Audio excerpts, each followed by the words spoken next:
And welcome back to Washington Commanders Insider. Today, we're talking about the defense taking a step forward, what the offense is going to need to correct by week one, and the rookies who have shown some real promise so far in training camp. And so before we go ahead and we jump into it, I first want to remind you to hit that subscribe button, just like Jaden Daniels is going to be hitting Terry McLaurin, Deebo Samuel, Zach Ertz, and many others for multiple touchdowns this upcoming season. And so in exchange for hitting that subscribe button, I'm going to give you nothing but daily content around the Washington Commanders. And so make sure that you hit that like, you hit that subscribe, and you join the Washington Commanders Insider family as we talk nothing but Washington Commanders football. And so with that being said, let's go ahead and let's jump into it. And I wanted to start with the defense because I feel like that the defense sets the tone early in camp battles. And so I think that when you read what is going on with training camp and you see the clips and things like that, it certainly sounds like the defense is winning its fair share of battles in training camp.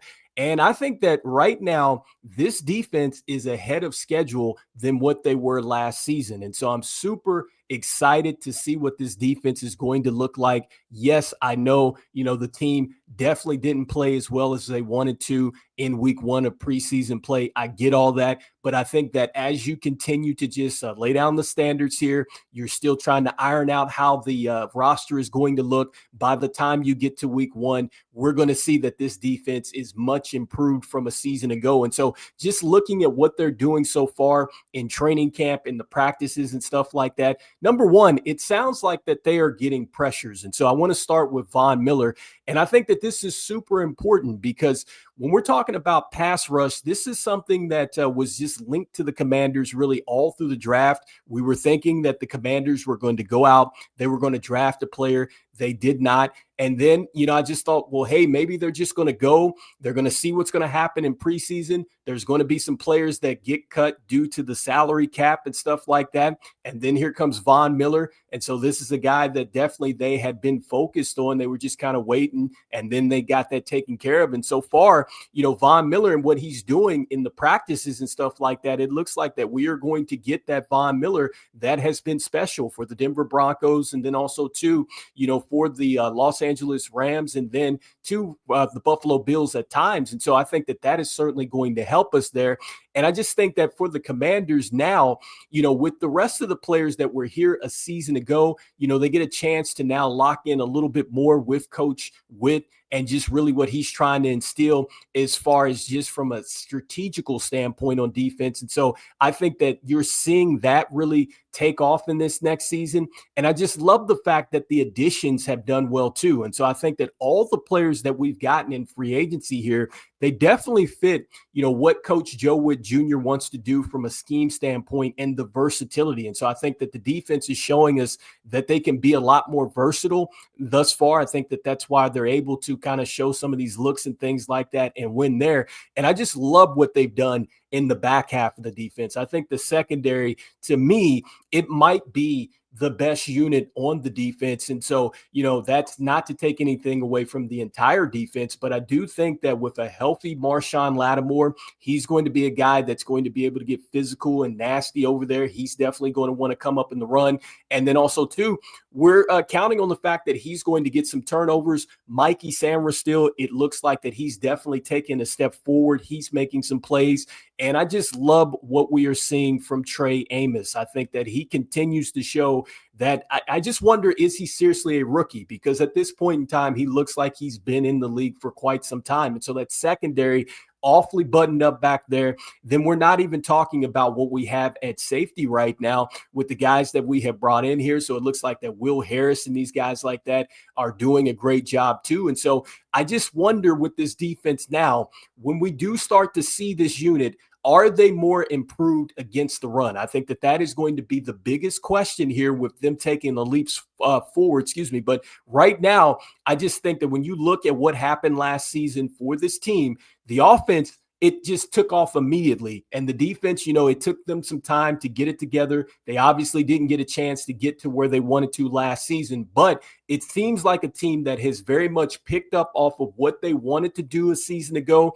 They've made the right additions and things like that. I think it's all about getting these guys to week one, seeing if they are a much improved unit as far as stopping the football, because I do anticipate that this team is going to get the turnovers and things like that. Now it's just a question of, is this offense taking another step forward like we know that it has to take, because teams are going to be ready for the Commanders this season. But so far, I think in camp, the defense has done a terrific job. And so I think that that is the first key takeaway here, is that the defense looks like that is trending in the right direction. And so next thing, talking about the offense here. And so, look, I know, at times we're seeing, okay, an interception, or, they got in for pass rush and stuff like that. It's part of the game, because just like Dan Quinn had said, there is going to be really a winner and a loser on every play. That's just how it works in the National Football League. And so with that being said, look, I think when you start with Jaden Daniels, he is doing a terrific job as far as orchestrating the offense. You hear about the command. I've even seen where I guess he's kicked somebody out of the huddle or something like that too as well. And so just that type of leadership with Jaden Daniels in year two suggests that he's going to be ready for what's coming at him. And he's already into, just a great rhythm with Deebo Samuel. So we love that. And I think now the biggest thing for this offense is going to be sorting out what is going on at the wide receiver position, because so far, out of the practices, and then also too, looking at week one of preseason football, and yes, I know it's week one, I think that we're seeing that there is no replacement here for Terry McLaurin. And so I'm not saying that there ever was, but I don't think that you're seeing something that is just necessarily just showing up right now initially for the Commanders, as far as going out there and trying to even fill in, what 17 does here. And so I think that this is something that the Commanders are certainly going to have to figure out.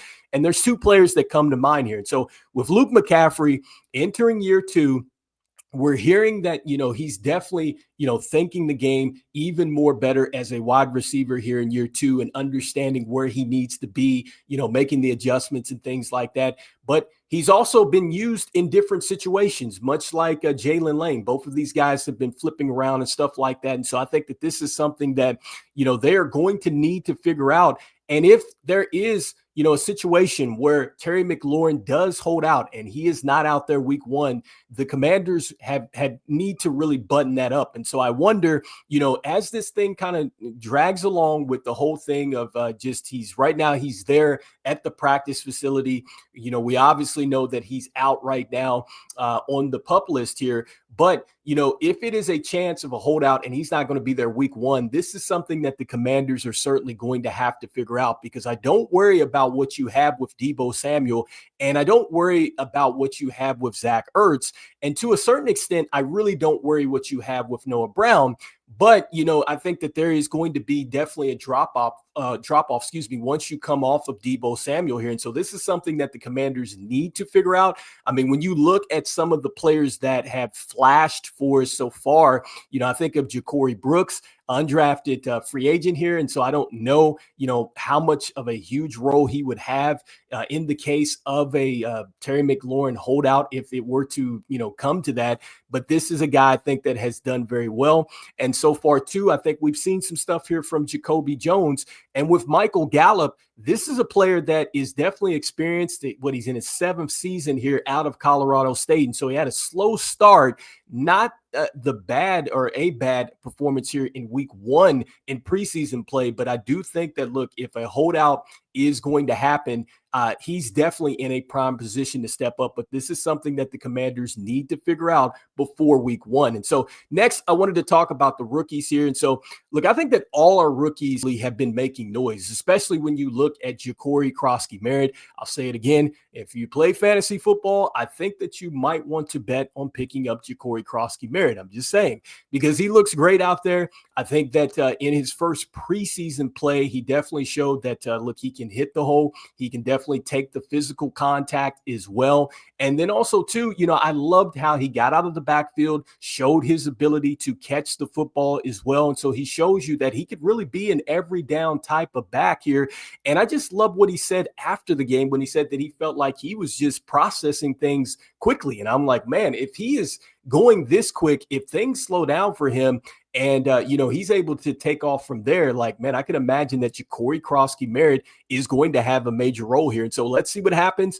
I think that he's in a prime position here to be RB3, which I think that that's perfect for him, because I do think that there is going to come a time where the Commanders are going to want to throw him out there and maybe give him some reps to go along with Brian Robinson Jr. to see if they can wear down defenses this way. And so I think that Corey Krosky Merritt is a player, to me, that if he gets on the field, I'm not sure that he turns back here. And so next thing too, looking at Jalen Lane, so I got to give him a lot of credit as well. And so I think even if it takes him time as a wide receiver to catch on with this team, I think initially he is going to be an impact in the special teams game. I think that he's going to be incredible for us as far as the punt returns and maybe even the kickoffs too, because when you're talking about getting plus yards, getting this offense in positions where they do not have to go the entirety of the field, I don't think that they're going to be in those situations. But obviously, as dangerous as this offense can be when you have everybody out there, the less that they have to go down the field, the better off it is for the offense. And he definitely impacts us there in the special teams game. And so no doubt about it, I think he's going to come along as a wide receiver. He had some opportunities last game. It was a tough one out there, and definitely we have to throw that game in the trash. I mean, there were some passes that certainly you wish they didn't drift over his head and stuff like that. But I think that Jalen Lane is going to be fine. But initially, as a punt returner, I think he's going to be very good for this team. And so next, talking about Trey Amos. And so I just talked about him at the start here. And so this is a guy that I think that from day one, I said that he has probably the clearest path to start as a rookie for us.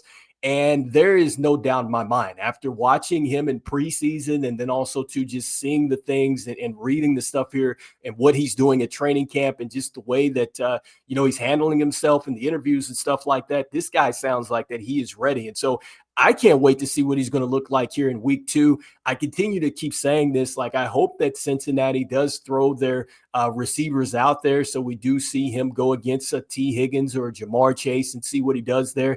I think he's going to be a gamer and he's going to show up. And then another guy here is Josh Conley Jr. I think that he's a big-time gamer. I talked about this yesterday. Even when he's getting beat by Von Miller, he's getting so much better. And he's a guy that once he gets to the games, he's definitely not letting that stuff happen. And this is a guy that's coming from a winning program out in Oregon. And so this is why you see that he definitely was unhappy after that loss last week. And so I love that, because a lot of this stuff, as far as getting to a Super Bowl level, it's stuff that you can't measure with stats, and you need players who have won at a high level. That's why Von Miller's going to be incredible for this team. That's why a guy like Josh Conley Jr. is going to be incredible for this team, because they have been in winning situations, and you put that all together, and I think that it helps the team grow there. And the next guy that has really, really stepped up for us as a rookie here is going to be Kane Medrano. And so I think with Kane Medrano, we look at the defense right now. I think one of the things that Joe Wood Jr. wants to do is he wants to be versatile at that linebacker position. And, you're getting a rookie like Kane Medrano, and I'm not saying that he's going to be the guy that, replaces Bobby Wagner or Frankie Louvu. I'm not saying that. But at some point, this team is going to have to start pivoting, and so if Kane Medrano can be a guy that can slide in there maybe on these 3 linebacker sets and really play well in year 1, I think that that's going to go a long way for him, because, initially I was wondering, like, man, can he play in the box? Because we knew that he could go out and he could cover. But the fact that he's showing that he can cover, and he will be a guy that will come up and find a way to get to the ball carrier and things like that, I just want to know, okay, if it's not clean and you have to get through the trash and you got to get to the ball carrier, are you going to be able to make that play, play after play after play, and not get caught on these play actions and things like that? But so far, Kane Medrano looking very good. And I think the fact that Jordan McGee has been out is really opened the door for him. And so, those are the rookies that have definitely been making some noise here for us. And I just think that, look, it's been a terrific draft selection. Even the undrafted rookies have done some great things for us. And so can't wait to see what the roster is eventually going to look like. But those are the key takeaways here out of the first 15 days of training camp. And lastly, before we jump out of here, guys, I wanted to talk about the jersey schedule that was released. And so if you have not got a chance to see this, you can go over to commanders.com. You can read about this here, but it just essentially gives you the schedule of when the jerseys are going to be worn here. And so we got the Monument White that's going to be worn here in week 1, 4, 5, 8, 11, 14, and 15, and 18 there. So that's against the Giants, Falcons, Chargers, Chiefs, Dolphins, Vikings, Giants again, and then the Eagles. We got the Legacy Burgundy. That's going to be week 2, 3, 7, 10, and 16. And that's going to be against the Eagles, the Lions, the Cowboys, the Raiders, and the Packers. Then we've talked about this before with the Super Bowl era jerseys. Those are going to be revealed, and they're going to play in those on week 9, 13, and 17. That's going to be against the Seahawks. We got the Broncos and then the Cowboys there in week 17. And then we only have one day where we're going to be wearing the black jersey here, and that is going to be against the Chicago Bears. And so I think a lot of us remember that Hail Mary there for us. And so Hail Maryland, I believe it's what we call it. So anyway, that is the jersey schedule. You guys can check that out on commanders.com. Let me know in the comments here what you're thinking about with these key takeaways. Do you think that the defense really has been setting the tone and they are off to a great start? Do you anticipate that the defense is in a lot better position than they were last season? And we could see them really pick up from where they were, and hoping that they're able to stop the run. I think it's going to be a pretty dangerous defense. Next, talking about this offense here. And so everything looks pretty good so far. I think the running backs, it's competitive. We're seeing that we definitely have some gold here in, I think, Ja'Cory Krosky-Merritt. And I think that we're going to see really a re-energized Brian Robinson Jr., Austin Eckler. All these guys are going to compete their tails off. Let's see, who all makes it. We talked about Chris Rodriguez Jr. here the other day.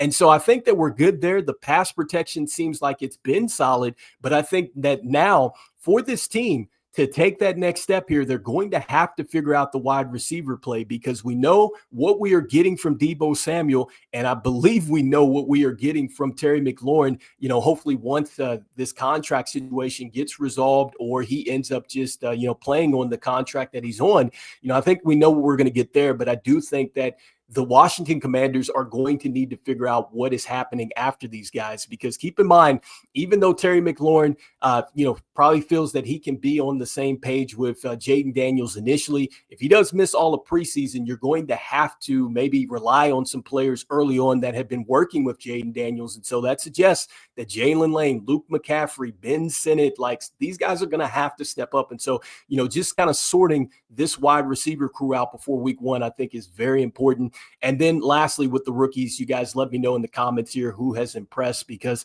like I said before, I think that really the group has done great. Even the undrafted free agents, I think, have made some noise at time, but Ja'Cory Krosky-Merritt, I think he's looked outstanding. I think that Kane Madrano has been a player that has been coming on as of late. And I think that Trey Amos, man, he's really just brought it from day one, along with Ja'Cory Krosky-Merritt and Josh Conley Jr. Those guys continue to stand out for us. And so anyway, you guys let me know in the comments what you're thinking. And as we always say, look, go Commanders, and I will see you guys on the next one. All right, peace.